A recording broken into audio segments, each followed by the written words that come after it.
we want to focus on helping people actually search less and do more and get away from some of the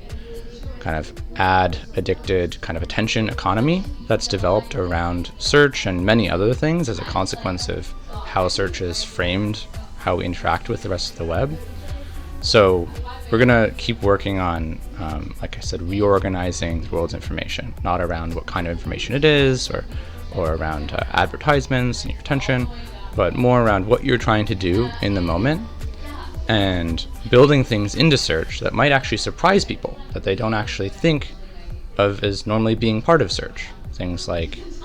AI that helps you write essays and marketing copy, AI that helps you write code, generate images from text, things like this, that as AI and every industry accelerates and search becomes fragmented,